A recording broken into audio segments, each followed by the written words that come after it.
আমার নিজের মায়ের পেটের ভাইটা অনেক সময় দেনাদায়িক থাকে, আমি পারি যদ্দূর পারি চেষ্টা করি। আমি যদি চাই যে তাকে আমি ফাউন্ডেশন একটা ফান্ড দিয়ে ভাসাই দিব, এই চাওয়ার ক্ষমতা আমার নাই, আমার হাত পা বাঁধা, এই ক্ষমতা আমার নাই। আমরা চাইলে অনেক কিছু করতে পারি না, কারণ আল্লাহর কাছে আমাদের জবাবদিহিতা আছে। মানুষ আমাকে আমার এলাকা দেওয়ার জন্য দেয় নাই, প্রত্যেকেরই এলাকাতে গরিব দুঃখী আছে, সে আমার কাছে কেন দিয়েছে? সবচাইতে উপযুক্ত লোকটা বের করার জন্য আমার সাধ্যের শেষটুকু পর্যন্ত চেষ্টা করা, এটাই আমার দায়িত্ব, এই জন্য সে আমার কাছে দিয়েছে। সো আমি এই জায়গাতে আপনি নাখোশ হলেও কিছু আসবে যাবে না। আমার আব্বাজান রহমতুল্লাহ আলাই বেঁচে থাকতে আমাকে প্রায় বলতেন, বাবা এলাকার অমুক আছে তমুক আছে, আমার সাধ্য অনুযায়ী দেন 2000 5000, আমি যেটা পারি গরিব মানুষ হিসাবে দিতে পারি। কিন্তু আপনি এটা আশা করেন না যে মানুষের দানের টাকা আমি এলাকায় কাউকে দিয়ে দিব, কারণ এটা আমার এলাকার জন্য। হ্যাঁ, এলাকায় যদি নিডই হয়, অন্য 10 জন পেলে সে অবশ্যই পাবে, কিন্তু এলাকা হিসেবে কোনো প্রায়োরিটি পাওয়ার কোনো অধিকার নেই। তো আমার এলাকার যারা আছেন আলেম ওলামা মুরব্বীরা, তারা অনেকে আমার উপরে খুব নাখোশ এই জন্য যে আমি অন্য এলাকায় গিয়েছি, নিজের এলাকায় যাইতে পারি নাই। আবার আমার এলাকাতেও বন্যা হয়েছে, কিন্তু সেই হিসাবে তাদের এক্সপেকটেশন অনুযায়ী ত্রাণ যায় নাই। ভাবখানা এমন যে আমি গেলে সবাই আমাকে ধরবে, তো সবাই ধরার আগে আমি নিজে ধরা দিলাম। গত রাত্রে এসার সময় তাদের সবাইকে ডেকে চায়ের দাওয়াত দিয়ে বসলাম।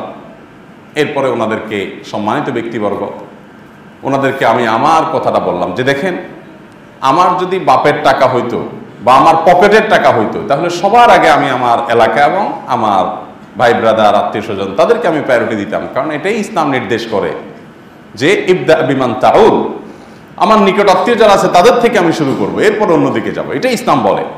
বাট টাকাটা যখন মানুষের, অন্যের, তখন সেখানে আমি আমার এলাকাকে প্রায়োরিটি দিয়ে কাজ করব, এটার নামই হলো দুর্নীতি, এটার নামই হলো জুলুম, এটার নামই হলো অবিচার।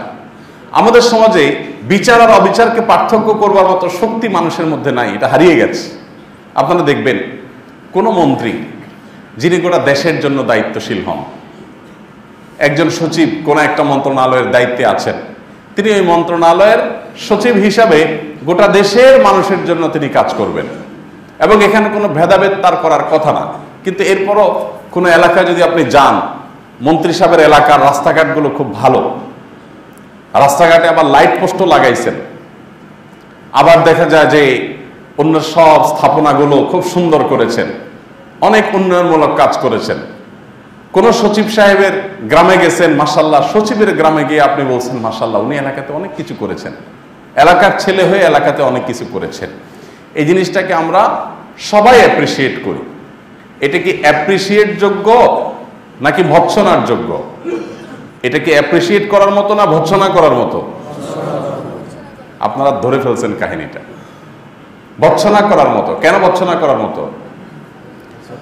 কারণ রাষ্ট্রের যে দায়িত্ব তাকে দেয়া হয়েছে, এটা তার গ্রামের জন্য দেয়া হয়নি।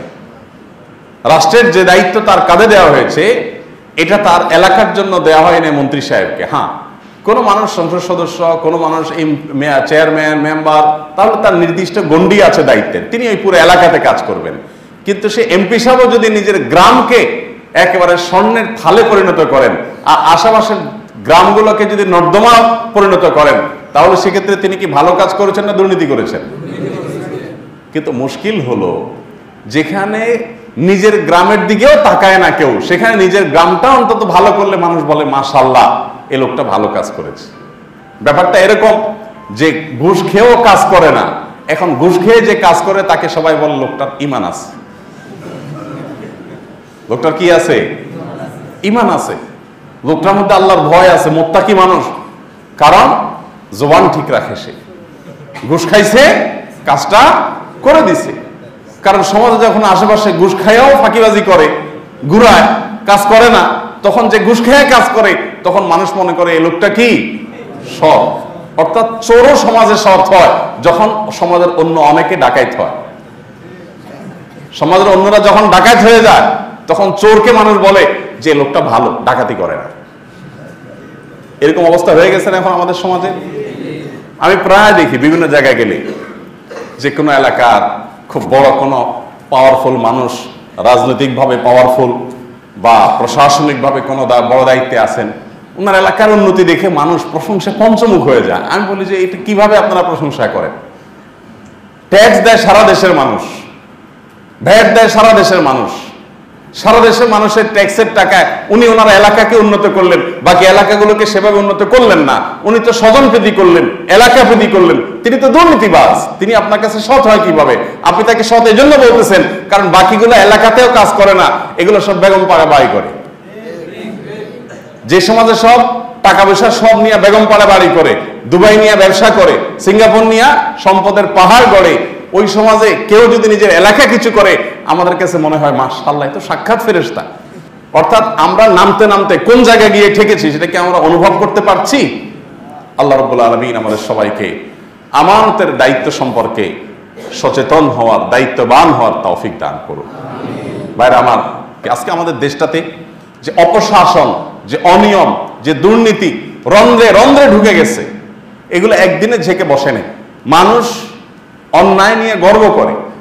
ধরেন আপনার একজন মামু আছে, আপনার একজন খালু আছে প্রশাসনের খুব গুরুত্বপূর্ণ কাজে, ধরা যাক নিয়ে টেনশনে আছি আমি লাইসেন্সটা বানাবো, আর আপনি খুব গর্ব করে তখন বললেন আরে বিআরটি এর অমুকটা আমার দুলাভাই, আমি তো গেছি আর বানানি চলে আসছি। এরকম করে কি করে না মানুষ বলে? অর্থাৎ একটা 2 নম্বরে কাজ করে সেটাকে নিয়ে বুক ফুলে মানুষ গর্ব করতেছে। আপনার দুলাভাই হোক আর আপনার শ্যালক সম্বন্ধী হোক, তাতে আপনার জন্য তো স্পেশাল কোনো সার্ভিস দেওয়ার রাইট তার নাই। অন্য 10 জনকে যে সার্ভিস দিবে আপনাকেও সেই সার্ভিস দিবে, কিন্তু সেটা কি হয় না? গর্ব করে আমরা বলি আরে অমুক তো আমার এটা, তমুক তো আমার এটা, মানে আমার তো কোনো ব্যাপার না। তো আমি যে এই যে নিয়ম ব্রেক করে কোনাকানি পথে, শর্টকাট পথে যে আমি আমার কাজটা করে আনতে পারতেছি, সেটাকে নিয়ে আমি আবার গর্ব করতেছি, এটা কি গৌরবের বিষয় না লজ্জার বিষয়? এটা তো দুর্নীতি, এটা তো আমি নিয়ম ভঙ্গ করলাম। এখন আপনারা বলবেন যে আপনি কি এটা করেন না? আমিও করি, তবে আমার করাটা হয় বেশিরভাগ ক্ষেত্রে আমি চেষ্টা করি বাঁচার জন্য। এয়ারপোর্টে একাধিকবার এরকম হয়েছে যে লাইনে দাঁড়াইছে, তো আমাকে সিকিউরিটির লোকজন এসে সরাই নিয়ে গেছে। তাই বললাম ভাই কেন সরাচ্ছেন? সবাই লাইনে দাঁড়াইছে, আমিও দাঁড়াই, সমস্যা নাই তো। তো বলে না, আমাদের দায়িত্বই হলো এমন কেউ যদি লাইনে দাঁড়ায় যে দাঁড়ালে সেখানে মানুষ ঘিরে ফেলবে, ডিস্টার্ব হবে, আমাদের কাজের ক্ষতি হবে, সেখানে ভিড় হয়ে যাবে বা নিরাপত্তার সমস্যা হতে পারে, তখন আমরা তাকে সরাই নিয়ে যাই। এটা আপনার জন্য আলাদা কিছু না, আপনার ভক্ত হিসাবে আমি করতেছি, তার এটা আমাদের দায়িত্ব। ঠিক আছে, তাহলে করেন, সমস্যা নেই। কোনো ডাক্তারের ওখানে গিয়ে যদি সিরিয়াল ধরা যায়, তো ওখানে আমি পেশেন্টদের, যদি ডাক্তার বলে ভাই আপনার সিরিয়াল লাগবে না, আপনি চলে আসেন, তখন আমি চেষ্টা করি পেশেন্টদেরকে বলার ভাই ডাক্তার সাহেব আমাকে যাইতে বলতেছে, বাট অধিকার তো আপনাদের। তখন সবাই যারা চিনে বলে যে ভাই যান, অসুবিধা নেই। এতটুকু করার চেষ্টা করি। আমি যে ফেরেশতা তা না, কারণ এই সমাজের একজন আমিও তো।